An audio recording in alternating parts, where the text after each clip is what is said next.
பேசுவோம் sir. Thiruchelvan sir, இப்போ பல வாக்குறுதிகள் கொடுக்கப்பட்டிருக்கு, விவசாயிகள் பல கோரிக்கைகள்லாம் முன் வச்சாங்க. அந்த கோரிக்கை ஏற்று நாங்கள் அதை உங்களுக்கு நிறைவேற்றி கொடுக்குறோம் அப்படிங்கிற அடிப்படையில் தான் 2021 போராட்டம் என்பது கைவிடப்படுது. அப்போது குறைந்தபட்ச ஆதார விலைக்கு சட்டப்பூர்வ அங்கீகாரம் கொடுக்கணும், விவசாயிகளுடைய விவசாய கடன் தள்ளுபடி பண்ணணும், ஓய்வூதியம் கொடுக்கணும், வழக்குகளை திரும்ப பெறணும், இந்த லக்கிம்பூர் கேரி வன்முறையில் பாதிக்கப்பட்டவங்களுக்கு நீதி கிடைக்கணும் அப்படின்னு பல கோரிக்கைகள் அவங்க முன்வைக்கிறாங்க. அதெல்லாம் ஏற்றுக்கொண்டு தான் அதுக்கு வாக்குறுதியாக கொடுக்குறாங்க. இதெல்லாம் நிறைவேற்றுவதில் மத்திய அரசுக்கு என்ன சிக்கல் இருக்கு? ஏன் இந்த தயக்கம் நினைக்கிறீங்க? சார் வணக்கம் சார். இது வாய்ப்புக்கு நன்றி. இப்ப ஒரு அரசாங்கம்ங்கிறது இவ்வளவு சென்சிட்டிவான பிரச்சனைய நிச்சயமாக அவங்க வளர விட மாட்டாங்க. ஆனா அவங்க எடுத்துக்கிட்டு இருக்கிற முயற்சிகள்ல உள்ள அணுகுமுறை இருக்குல்ல, அதுல சில குறைகள் இருக்கிறதா நாங்க ஃபீல் பண்றோம் சார். என்னன்னா சொல்றீங்க, அரசாங்கம் மத்திய அரசு எடுக்கிற முயற்சிகள்ல இனி நீங்க முக்கியமா பாத்தீங்கன்னா கிட்டத்தட்ட ஒரு 17 லட்சம் கோடி ரூபாய் விவசாய கடன் கொடுக்கிறோம் தேசிய வங்கிகள் மூலமா.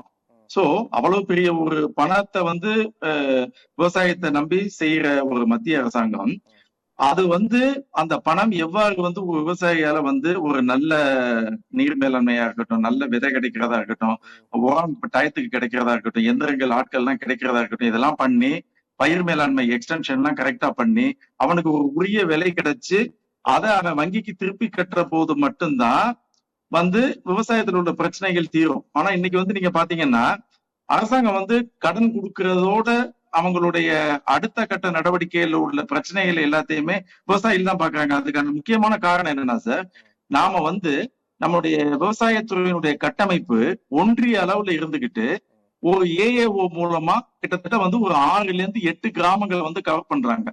இவங்களுடைய எல்லா ஸ்கீமும் இந்த சேனல் வழியா தான் டெலிவரி பண்ண ட்ரை பண்றாங்க. அப்ப என்ன ஆகுதுன்னா, ஒரு ஏஏஓ கிட்டத்தட்ட ஒரு 2000 இருந்து 3000 விவசாயிகளுக்கு சர்வ் பண்ண போறப்ப விவசாயத்தினுடைய இயல்பு என்னன்னா, மழை பெஞ்சிச்சுன்னா அவங்களுக்கு உடனே காசு தேவைப்படும், விதை தேவைப்படும், உரம் எந்திரங்கள் எல்லாமே உடனே தேவைப்படுறப்ப அது எவ்வளவு நாள் தேவைப்படும்? ஒரு குறுகிய காலத்துக்கு தேவைப்படுது.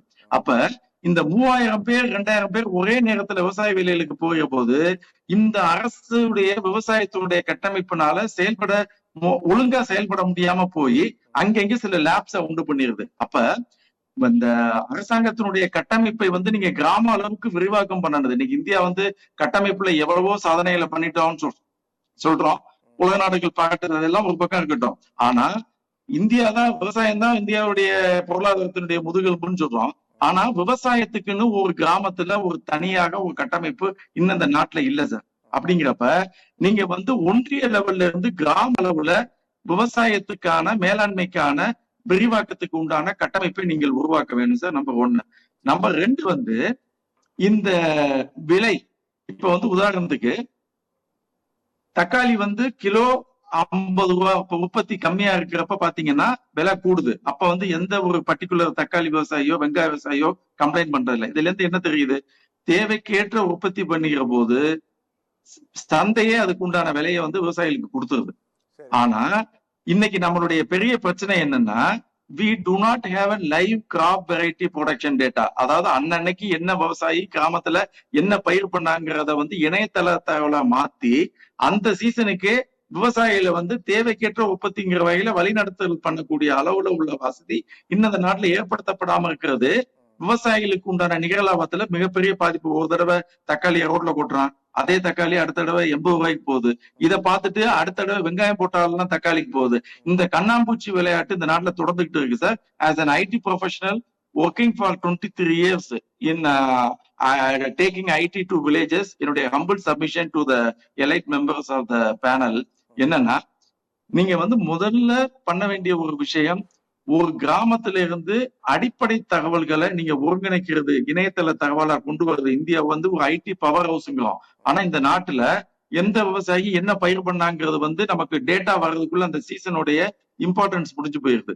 அந்த ஒரு சிஸ்டத்தை மாத்தணும் சார். முதல்ல கட்டமைப்பை நீங்க கிராமத்துக்கு கொண்டு போகணும். 2வது லைவ் டேட்டா அடிப்படையில விவசாயில நீங்க வழி நடத்துகிற போது தேவைக்கேற்ற உற்பத்தின்னு வருகிற போது சந்தையே அதுக்கு உண்டான விலையை கொடுக்கிற போது நிச்சயமாக விவசாயிகளுக்கு உரிய பணம் கிடைச்சிடும் சார். இன்னொரு வழியில சொல்ல போனா எம்எஸ்பிக்கு மாற்றாவே எம்எஸ்பியே கவர்மெண்ட் வந்து வேணாம்னு சொல்றாங்கன்னா அவங்க இந்த ரூட்டுக்கு வரணும். நான் தேவைக்கேற்ற உற்பத்தி பண்ற வழி உன்னை கைட் பண்றேன், உனக்கு சந்தையே அதுக்குண்டான விலையை கொடுக்குங்கிறது ஒண்ணு. ரெண்டாவது, அந்த விளைபொருளுடைய தரத்தை வச்சுதான் விலை நிர்ணயம் பண்ணப்படுது. இன்னைக்கு பாத்தீங்கன்னா இந்த சிறு குறு விவசாயிகள் நிறைந்த நாட்டுல அவங்க நினைச்சபடி விவசாயம் பண்ணக்கூடிய தன்மை அதிகமா இருக்கு. அதனால தரம் இல்லாத விதை, உரத்தை வந்து அவங்க நோக்கத்துக்கு விருப்பப்படி கூடவோ குறைச்சோ போடுற தன்மைகள் இதெல்லாம் இருக்கிறதுனால உணவுனுடைய அதாவது விளைபொருளினுடைய உற்பத்தி திறன் கம்மியாகிறது மட்டும் இல்லாம அதனுடைய தரமும் கம்மியாகிற போது விலை என்பது அவங்களுக்கு வந்து உரிய விலை கிடைக்கிறது இல்லை. இப்போ நீங்க அதாவது தொழில்நுட்பத்தின் மூலமாக விவசாயத்தை எப்படி எல்லாம்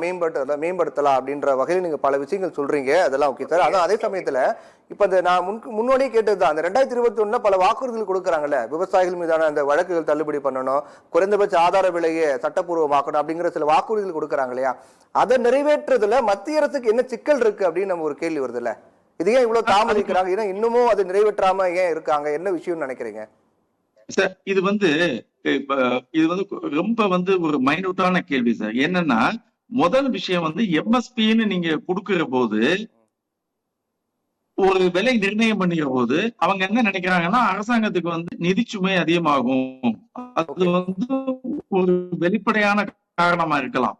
ஆனா உள்ள காரணம் என்னன்னா நீங்க வந்து ஒரு எம்எஸ்பிய வந்து நீங்க ஒரு விலையை நிர்ணயம் பண்ணிட்டீங்கன்னா உற்பத்தி பண்றது எல்லாத்தையுமே அரசாங்கம் வாங்க வேண்டிய கட்டாயம் ஆயிடும். அப்ப யார் எவ்வளவு உற்பத்தி பண்றா, எந்த பொருளை பண்றாங்கிற கண்ட்ரோல் உங்கள்கிட்ட இல்லாத போது நீங்க ஒரு குறிப்பிட்ட பொருள் தக்காளி வந்து தேவைக்கு மேல ஒரு 100 டன் உற்பத்தி பண்ணிட்டாங்கன்னா அதை நீங்க கவர்மெண்ட் வாங்கி என்ன பண்ணும்?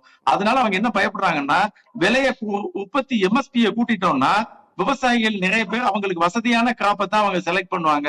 செலக்ட் பண்ணிக்கிற போது நம்ம அதிகப்படியான விளைச்சல் வந்துட்டா என்ன பண்ணணுங்கிற ஒரு அச்சம் கூட இருக்கலாம் சார். சரி சரி, பேசும், தொடர்ந்து பேசும் சார். ஒரு சின்ன பிரேக் போயிட்டு வரலாம். ஒரு சிறிய விளம்பர இடைவேளைக்கு பிறகு சத்தியம் சாத்தியமே தொடரும். சரி, ஓகே ஓகே சார். சரி சார், நம்ம பேசுவோம் ராஜேந்திரன் சார், நம்ம பேசுவோம். திருச்செல்வம் சார் உங்களுடைய கருத்து, இறுதியான கருத்து சொல்றாரு. இப்போ ஒட்டுமொத்தமா இந்த விவசாயிகள் பிரச்சனை அப்படிங்கிறது ஒரு குறிப்பிட்ட மாநில பிரச்சனையோ அல்லது ஒரு குறிப்பிட்ட பகுதி சேர்ந்த பிரச்சனையே கிடையாது, இது ஒட்டுமொத்தமாக இந்தியாவுக்கான ஒரு பிரச்சனையா இருக்கு இல்லையா?